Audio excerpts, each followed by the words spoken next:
Bienvenue sur ce nouveau podcast consacré au zéro déchet. Aujourd'hui, on va parler d'une astuce super pratique et écologique. Recycler les rouleaux de papier toilette et les fibres du sèche-linge en allume-feu.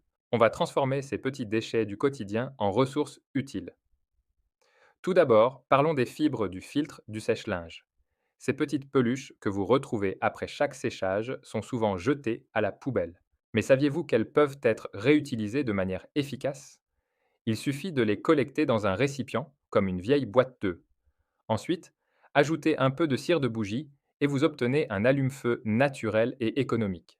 C'est simple, rapide et ça permet de réduire nos déchets tout en donnant une seconde vie à ces fibres. Passons maintenant aux rouleaux de papier toilette.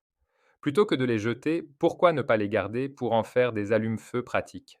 Remplissez-les avec les fibres du sèche-linge et fermez-les avec un morceau de ficelle. Voilà, vous avez un allume-feu prêt à l'emploi pour votre cheminée, poêle ou barbecue. C'est une solution économique et efficace pour éliminer deux types de déchets en même temps. Mais ce n'est pas tout. Il existe d'autres idées de recyclage pour ces matériaux.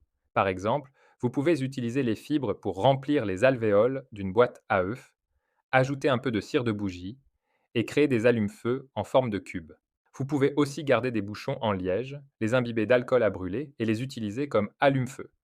Et pourquoi pas aider les oiseaux en utilisant les fibres pour la construction de leur nid? Placez-les dans des sacs suspendus à l'extérieur et les oiseaux viendront se servir. Cependant, faites attention aux fibres que vous utilisez. Certaines peuvent contenir des matériaux synthétiques comme du plastique, qui peuvent être toxiques à brûler. Privilégiez donc les fibres provenant de vêtements en coton ou en fibres naturelles non traitées chimiquement. Merci de m'avoir écouté et n'oubliez pas de partager vos propres astuces en commentaire. À bientôt pour un nouveau podcast Zéro déchet.